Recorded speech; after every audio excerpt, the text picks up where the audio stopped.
Friends, welcome to my academy. Friends, आज के इस क्लास में आपके सीटेट के एग्जाम के लिए सीडीपी के प्रीवियस ईयर क्वेश्चन पर डिस्कस करने वाले हैं, जो कि आपके एग्जाम के लिए इंपॉर्टेंट होने वाले हैं।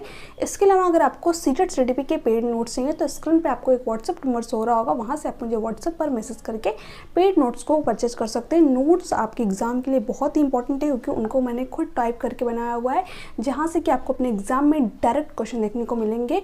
और अभी आपके पास टाइम भी कम है, कम टाइम में आपको ज़्यादा चीज़ें कवर करनी है, तो नोट्स जो है आप परचेज कर सकते हैं। ठीक है, इसके अलावा आपकी जो क्लास है ये क्लास नंबर 35 है। इसके पहले की 34 क्लासेस कंप्लीट हो चुकी है, तो अगर आपने उन क्लासेस को नहीं देखा तो चैनल के प्लेलिस्ट में आपको सारी क्लासेस मिल जाएंगी। फर्स्ट क्वेश्चन क्या दे रखा है, जीन प्याजे के अनुसार बच्चों में अर्थपूर्ण अधिगम किस प्रक्रिया में होता है। फर्स्ट ऑप्शन क्या दे रखा है, उद्दीपन व प्रक्रिया के अनुबंधन की प्रक्रिया में। ठीक है, देखिए जीन प्याजे ये उद्दीपक और प्रक्रिया की बात ही नहीं करते। उद्दीपक और प्रक्रिया की बात कौन करता है, थॉर्नडाइक करते हैं, तो ये तो आपका यहाँ पर नहीं होने वाला ऑप्शन।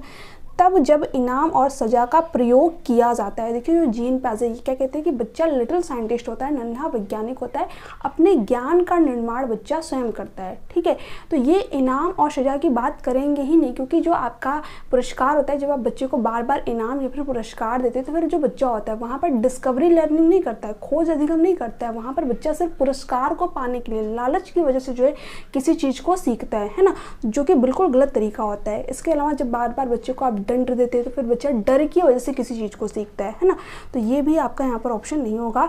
जब वयस्क नियंत्रण लेते हैं वह व्याख्या देते हैं, यानी जो वयस्क व्यक्ति है वो बच्चे को नियंत्रण करे, ठीक है, उसको व्याख्या दे। तो देखिए जो जीन प्याजे वो ये कहते हैं कि बच्चा जो है अपने ज्ञान का निर्माण स्वयं करता है। जैसे कि आपने देखा होगा जो छोटे बच्चे होते हैं, कोई भी अगर उनको खिलौने वगैरह कुछ भी चीज़ें देते हैं तो बच्चा तुरंत ही उसको जो है तोड़ फोड़ देता है ना। तो वहाँ पर बच्चा क्या कर रहा होता है, चीज़ों के बारे में जान रहा होता है, सीख रहा होता है, अपने ज्ञान का निर्माण कर रहा होता है। ठीक है, और यही बात कौन कहता है, आपके जीन प्याजे। इसीलिए इन्होंने बच्चों को लिटिल साइंटिस्ट की संज्ञा दी, नन्हे वैज्ञानिक की संज्ञा दी। तो यहाँ पर आपका फोर्थ ऑप्शन जो है राइट आंसर हो जाएगा, खुद से आरंभ की गई गतिविधि व खोज में। ठीक है, तो फोर्थ ऑप्शन आपका यहाँ पर करेक्ट ऑप्शन हो जाएगा। आगे देखते हैं क्या दे रखा है, लेव वाइगोस्की के अनुसार। देखिए जब भी आपको अपने एग्जाम में लेव वाइगोस्की का नाम देखने को मिले, तब जो है आप तीन चीज़ों को ध्यान रखिएगा। एक हो गया आपका समाज, ठीक है, दूसरा कल्चर और लैंग्वेज। ठीक है, सोसाइटी, कल्चर और लैंग्वेज की बात कौन करते हैं, लेव वाइगोस्की करते हैं, जिसको कि आप एक ट्रिक के थ्रू याद रख सकते हैं, SCL। ठीक है, ये मैंने नोट्स में भी याद रखा है, क्योंकि जो छोटी छोटी ट्रिक्स होती है आपको अपने एग्जाम में बहुत ज़्यादा हेल्प करती हैं। तो समाज, संस्कृति और लैंग्वेज की बात कौन करेंगे, लेव वाइगोस्की कहते हैं। ठीक है, और ये क्या कहते हैं कि जो बच्चे का संज्ञानात्मक विकास होता है उसमें उसके समाज की महत्वपूर्ण भूमिका होती है, उसके कल्चर, संस्कृति की महत्वपूर्ण भूमिका होती है, और उसके भाषा, लैंग्वेज की महत्वपूर्ण भूमिका होती है। ठीक है, यानी कि बच्चा समाज से इंटरेक्ट करके चीज़ों को सीखता है, संस्कृति से इंटरेक्ट करके चीज़ों को सीखता है। ठीक है, और जो बच्चे की लैंग्वेज होती है, जो बच्चे की भाषा होती है, वो उसके विचार को निर्धारित करती है। ठीक है, तो ये तीन पॉइंट आपको यहाँ पर ध्यान में रखने हैं। फर्स्ट ऑप्शन क्या रखना है, सीखना व्यवहार में मापा जा सकने वाला बदलाव है। देखिए क्या इन्होंने व्यवहार की बात की है यहाँ पर, बिल्कुल नहीं की है ना, तो ये तो आपका यहाँ पर ऑप्शन होगा ही नहीं। सीखने को सामाजिक परिवेश से अलग होकर नहीं देखा जा सकता। देखिए आपको ये वर्ड मिल गया, ठीक है, समाज, सोसाइटी की बात यहाँ पर हो गई ना। सीखने को सामाजिक परिवेश से अलग होकर नहीं देखा जा सकता, तो इसकी बात कौन करेंगे, लेव वाइगोस्की करेंगे। ठीक है, यानी कि हम समाज में रहकर ही चीज़ों के बारे में जान सकते हैं, सीख सकते हैं, समाज से अलग होकर हम नहीं सीख सकते हैं ना, तो ये बात आपके लेव वाइगोस्की कहते हैं। तो सेकेंड ऑप्शन आपका यहाँ पर राइट ऑप्शन हो जाएगा। सीखना सकारात्मक व नकारात्मक पुनर्बलन पर निर्धारित होता है। देखिए जो रीइंफोर्समेंट है, पुनर्बलन है, इसकी बात कौन करता है, स्किनर करते हैं। ठीक है, तो ये भी आपका यहाँ पर नहीं होगा। सीखने में ध्यान केंद्रित करने की प्रक्रिया व स्मृति के भंडारण शामिल है। देखिए ये भी यहाँ पर पूरी तरीके गलत हो जाएगा, यानी कि हम चीज़ों को सिर्फ रट के सीखें, तो ये भी आपका यहाँ पर पूरी तरीके से गलत हो जाएगा। हम समाज, संस्कृति में रहकर ही चीज़ों के बारे में जान सकते हैं, सीख सकते हैं। ठीक है, तो यहाँ पर ये वाला ऑप्शन भी नहीं होगा, यहाँ पर सेकेंड ऑप्शन जो है राइट आंसर हो जाएगा। ठीक है, आगे देखते हैं। अब यहाँ पर देखिए ये भी क्वेश्चन आपके एग्जाम के लिए इंपॉर्टेंट है, अंतः व्यक्तिक बुद्धि की क्षमताओं में क्या शामिल है। अब देखिए एक मनोवैज्ञानिक है हार्वर्ड गार्डनर, जिन्होंने कि मल्टीपल टाइप ऑफ इंटेलिजेंस दिया, यानी कि बहुबुद्धि का उन्होंने सिद्धांत दिया। और ये कितने प्रकार की उन्होंने इंटेलिजेंस बताई है, 8 प्रकार की। 8 प्रकार की बुद्धि के बारे में बात कौन करता है, हार्वर्ड गार्डनर करते हैं। ठीक है, कभी कभी आपके एग्जाम में डायरेक्ट क्वेश्चन पूछा गया है कि बहुबुद्धि का सिद्धांत किसने दिया है, तो हार्वर्ड गार्डनर ने दिया है। ठीक है, ये बात आपको ध्यान में रखनी है। और उन्होंने कितने प्रकार की बुद्धि बताई है, 8 प्रकार की। और उनमें जो 8 प्रकार आपका दे रखा है इन्होंने, उसमें से एक आपका प्रकार होता है इंट्रापर्सनल। ठीक है, इसका हिंदी में आपको अंतः वैयक्तिक बुद्धि देखने को मिल जाएगा। इंटर और इंट्रा दो होता है, एक इन्होंने इंट्रा बता रखा और एक इन्होंने इंटर बता रखा है। तो जब हार्वर्ड गार्डनर की हम लोग थ्योरी वाला क्लासेस करेंगे तो उसमें सारी जो इन्होंने 8 प्रकार की इंटेलिजेंस दी है उसके बारे में डिटेल में हम लोग पढ़ेंगे, ठीक है। उसके बाहर आपके एग्जाम में आपको क्वेश्चन देखने को नहीं मिलेंगे। तो यहाँ पर अगर हम बात करें इंट्रा पर्सनल इंटेलिजेंस की, तो ये क्या होता है? इंट्रा का मतलब ही क्या होता है? जो व्यक्ति खुद के बारे में जान पाए, खुद के ऊपर थिंकिंग कर पाए, सोच पाए, ठीक है।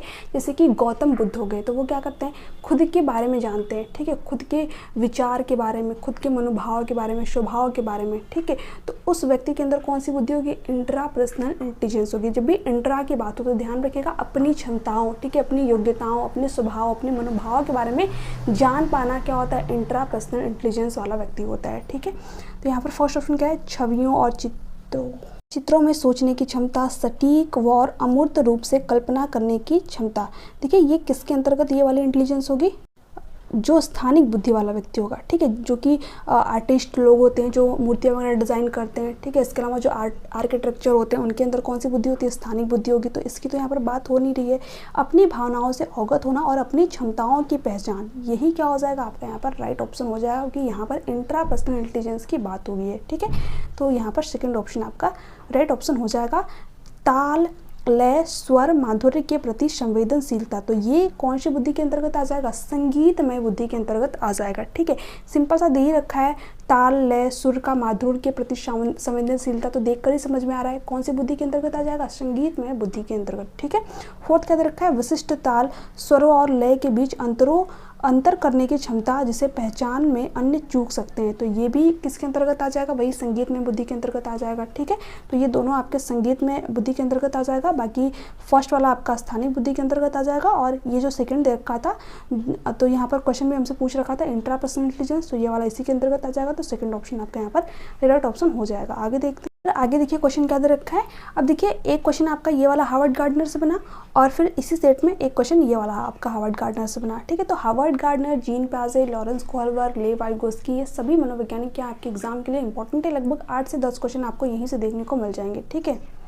और इनको हम लोग पूरा डिटेल में थ्योरी क्लासेस में देखेंगे, वहाँ से बाहर आपके एग्जाम में क्वेश्चन नहीं आएंगे, ठीक है। बाकी आपकी 4 से 5 थ्योरी क्लासेस हो चुकी है और भी आपकी जल्दी कंटिन्यू होंगी, ठीक है। यहाँ पर आगे देखते हैं।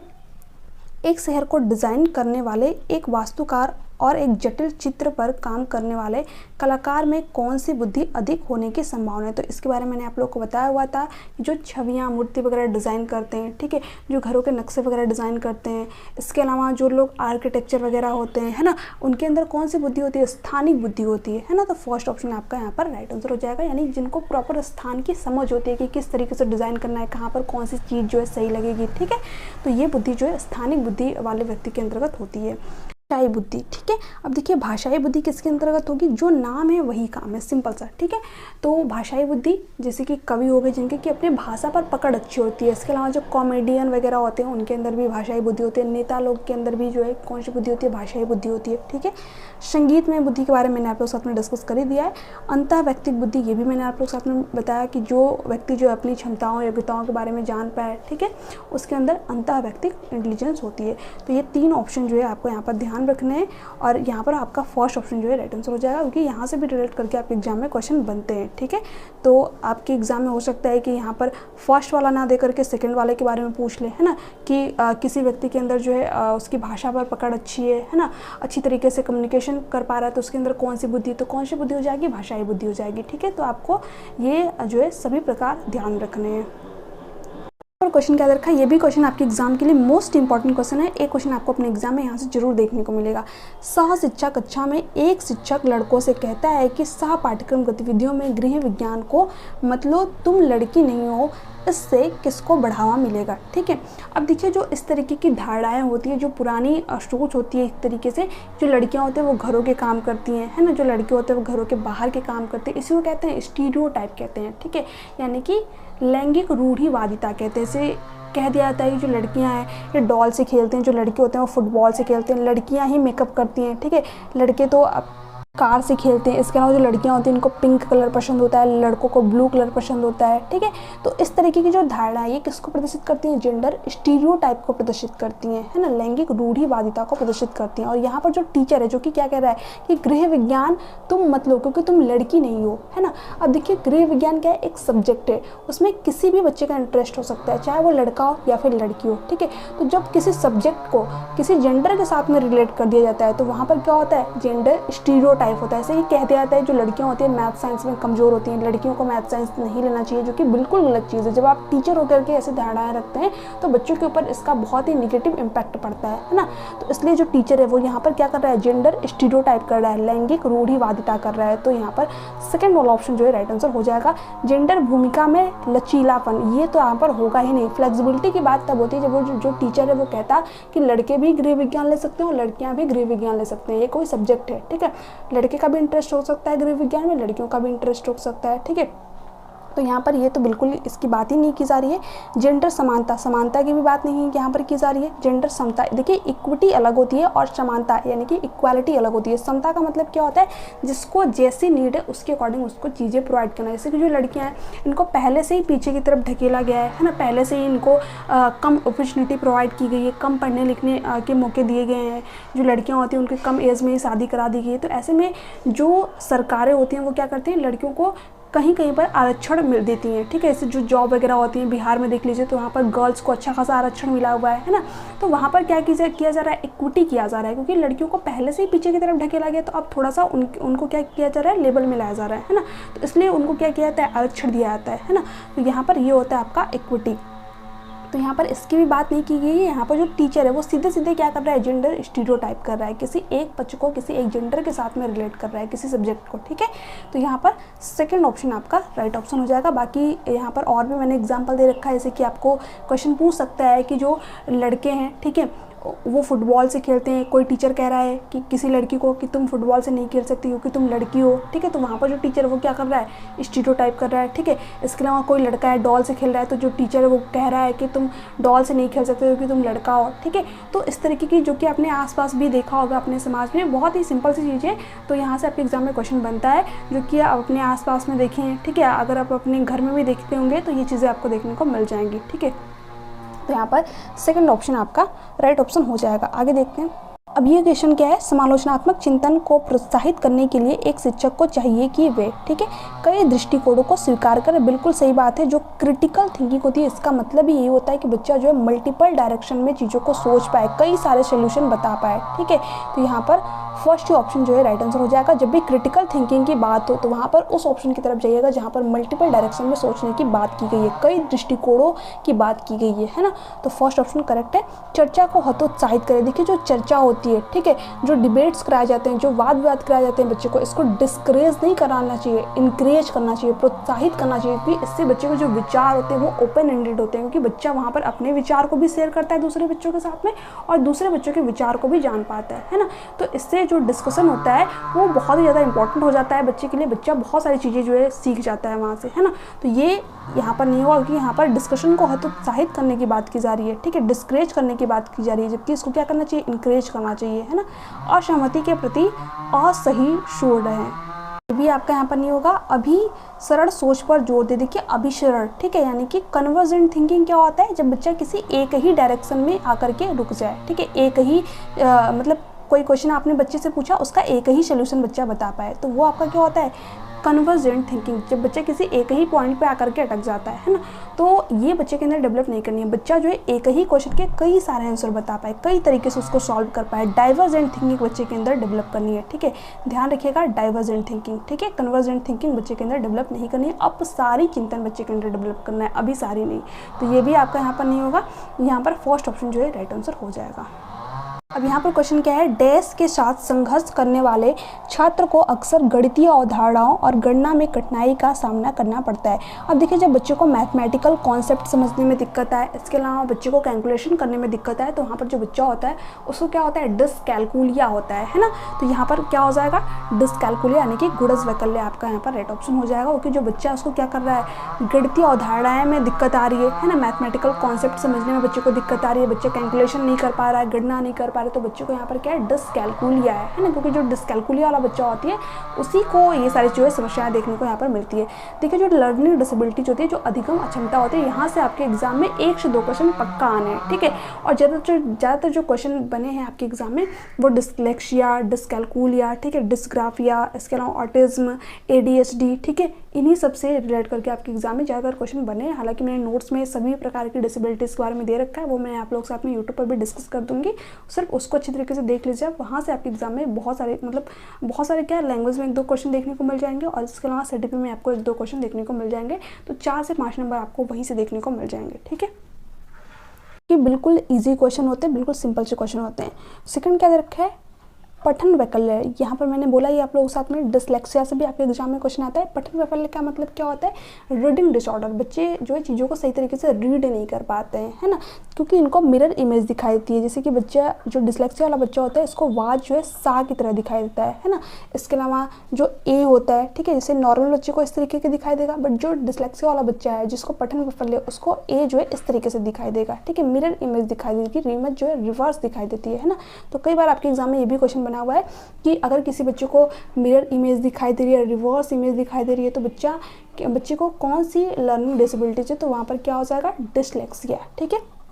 डिसग्राफिया, तो ग्राफिया का भी आए डिसग्राफिया, तो उससे समझिएगा आप कि बच्चे की यहाँ पर लिखने की जो क्षमता है वो प्रभावित हो रही है, बच्चा जो है सही तरीके से चीज़ों को लिख नहीं पा रहा है, ठीक है। स्वालीनता, ठीक है। ऑटिज्म में क्या होता है, इसमें जो बच्चा होता है बार बार चीज़ों को रिपीट करता है, रिपीटेटिव बिहेवियर करता है, ठीक है। तो ऐसे बच्चे को कम्युनिकेशन में दिक्कत आती है, बच्चा जो है समाज में सही तरीके से संप्रेषण नहीं कर पाता है, क्योंकि एक ही चीज़ को बार बार रिपीट करता है। तो कई बार आपके एग्जाम में यहाँ से भी क्वेश्चन बना है कि एक बच्चा है जो कि सही तरीके से भाषा संप्रेषण नहीं कर पा रहा है, ठीक है, लैंग्वेज को सही तरीके से बोल नहीं पा रहा है, उसको समाज में कम्युनिकेट करने में दिक्कत हो रही है, तो उस बच्चे को कौन सा डिसऑर्डर है, तो स्वालीनता है, ठीक है, ऑटिज्म है। तो यहाँ पर 4th ऑप्शन आपका करेक्ट ऑप्शन हो जाएगा। क्वेश्चन क्या दे रखा है, राष्ट्रीय शिक्षा नीति 2020 जैसी शिक्षा की समकालीन नीतियों बच्चों में कौन सी कौशल विकसित करने का प्रस्ताव करती है, ठीक है। अब देखिए जो राष्ट्रीय शिक्षा नीति NEP 2020 है, इसके अलावा जो NCF है, जो चाइल्ड सेंटर्ड एजुकेशन है, किसकी बात करता है, क्रिटिकल थिंकिंग की बात करता है, यानी बच्चा जो है एक ही क्वेश्चन के कई सारे आंसर बता पाए, ठीक है, मल्टीपल डायरेक्शन में सोच पाए। तो ये किसकी बात करता है, क्रिटिकल थिंकिंग की बात करता है, समालोचनात्मक चिंतन की बात करती है, ठीक है। ध्यान रखिएगा अगर NEP पूछे या फिर NCF पूछे, ठीक है, तो ये भी किसकी बात करता है, क्रिटिकल थिंकिंग की बात करता है। प्रोग्रेसिव क्लासरूम भी क्रिटिकल थिंकिंग की बात करती है, ठीक है। इसके अलावा जो चाइल्ड सेंटर्ड एजुकेशन है, ये भी क्रिटिकल थिंकिंग की बात करती है ना। स्मरण और पुनरुत्पादन, तो इसकी भी बात जो है आपकी NEP और NCF नहीं करती, यानी बच्चा सिर्फ चीज़ों को रटे, ठीक है। तो इसकी बात ना ही NCF करती है और ना ही NEP, ना ही चाइल्ड सेंटर्ड एजुकेशन, ना ही प्रोग्रेसिव क्लासरूम, ठीक है। तो ये नहीं होगा। परीक्षा के लिए सीखना, देखिए ये तो बिल्कुल ही नहीं होगा। जो NEP NCF या फिर चाइल्ड सेंटर्ड एजुकेशन है, जो प्रोग्रेसिव क्लासरूम है, वो क्या कहती है कि बच्चा जो है सीखने के लिए सीखे, है ना, अपने इंटरेस्ट के लिए सीखे, अपनी रुचि के लिए सीखे, परीक्षा के लिए नहीं, ठीक है। तो ये भी नहीं होगा, रटने की बात ये लोग करते ही नहीं है, तो ये आपका यहाँ पर नहीं होगा। ये किसकी बात करते हैं, क्रिटिकल थिंकिंग की बात करते हैं, तो फर्स्ट ऑप्शन आपका यहाँ पर राइट ऑप्शन हो जाएगा। अब यहाँ पर आज का लास्ट क्वेश्चन, विद्यार्थियों के अर्थपूर्ण अधिगम को बढ़ावा देने के लिए निम्नलिखित में से किस प्रक्रिया के लिए बच्चों को प्रोत्साहित नहीं करना चाहिए, ठीक है। फर्स्ट ऑप्शन क्या दे रखा है, अन्वेषण और प्रयोग। बिल्कुल सही बात है कि जब बच्चा अन्वेषण करता है, खोज करता है, तो किसी चीज़ के बारे में जानता है, ठीक है। तो यहाँ पर जो बच्चा होता है तो उस क्या करता है, मीनिंगफुल लर्निंग करता है, ठीक है, अपने ज्ञान का निर्माण करता है। तो यहाँ पर फर्स्ट ऑप्शन तो होगा। परासंज्ञान में क्या होता है, मेटाकॉग्निशन में क्या होता है, बच्चा अपने थिंकिंग के ऊपर थिंकिंग करता है। मान लीजिए आपने सीटेट का आज मॉक टेस्ट दिया और आपके 90 नंबर आए, है ना, तो वहाँ पर आप क्या कर रहे हैं, उस पर विचार कर रहे हैं, सोच रहे हैं कि अच्छा मेरे नंबर कहाँ पर कट गए, ठीक है, मैंने किस सब्जेक्ट में कितनी जो गलतियाँ की हैं, है ना। तो वहाँ पर आप क्या कर रहे हैं, अपनी सोच को विकसित कर रहे हैं, मीनिंगफुल लर्निंग कर रहे हैं, है ना। तो ये भी आपका हो जाएगा।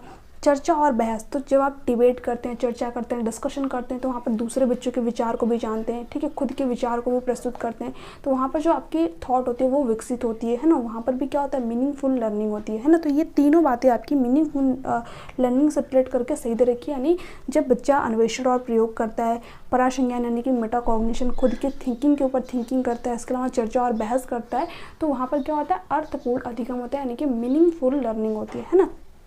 बट यहाँ पर क्वेश्चन में क्या पूछ रखा था, विद्यार्थियों के अर्थपूर्ण अधिगम को बढ़ावा देने के लिए निम्नलिखित में से किस प्रक्रिया के लिए बच्चों को प्रोत्साहित नहीं करना चाहिए। तो किसके लिए नहीं करना चाहिए, निष्क्रिय श्रवण के लिए, ठीक है, यानी बच्चा सिर्फ निष्क्रिय होकर के चीज़ों को सुन रहा है ना, इसके लिए बच्चों को प्रोत्साहित नहीं करना चाहिए। किसके लिए करना चाहिए, अन्वेषण के लिए करना चाहिए, प्रयोग के लिए करना चाहिए, परासंज्ञान के लिए करना चाहिए, ठीक है, चर्चा और बहस के लिए करना चाहिए, बट निष्क्रिय श्रवण के लिए नहीं करना चाहिए। तो यही आपका यहाँ पर राइट ऑप्शन हो जाएगा, क्योंकि हमसे पूछा ही था किसके लिए प्रोत्साहित नहीं करना चाहिए, तो इसी के लिए नहीं करना चाहिए। तो फोर्थ ऑप्शन आपका यहाँ पर राइट ऑप्शन हो जाएगा। तो फ्रेंड्स ये थे आपके आज के लास्ट क्वेश्चन कैसे लगे नीचे कमेंट सेक्शन में कमेंट करके जरूर बताइएगा। अगर आपको वीडियो अच्छी लगी तो चैनल को सब्सक्राइब कर लीजिएगा, बेल आइकन को प्रेस कर दीजिएगा, ताकि जो आगे की क्लासेस है इनका आपको नोटिफिकेशन मिल जाए। अभी आपकी थ्योरी क्लासेस नहीं चल रही हैं, जल्दी आपकी थ्योरी क्लासेस फिर से कंटिन्यू होंगी, ठीक है, जिसमें कि आपको सारी की सारी थ्योरी वहाँ पर देखने को मिल जाएगी, जहाँ से आपको अपने एग्जाम में बहुत ज़्यादा हेल्प मिलने वाली है। तो चैनल के प्लेलिस्ट में जितनी भी क्लासेस हो गई हैं उनको जरूर देखिएगा, बहुत ही इंपॉर्टेंट क्लास है। सारे प्रीवियस क्वेश्चन पर मैं आप लोगों के साथ डिस्कस कर रही हूँ, यहाँ से बाहर आपके एग्जाम में आपको क्वेश्चन देखने को नहीं मिलेंगे, ठीक है। तो चलिए मिलते हैं नेक्स्ट क्लास में, तब तक के लिए bye bye, take care, thanks for watching, thank you so much. आपकी कोई डाउट रह गए हो तो आप नीचे कमेंट सेक्शन में कमेंट करके पूछ सकते हैं।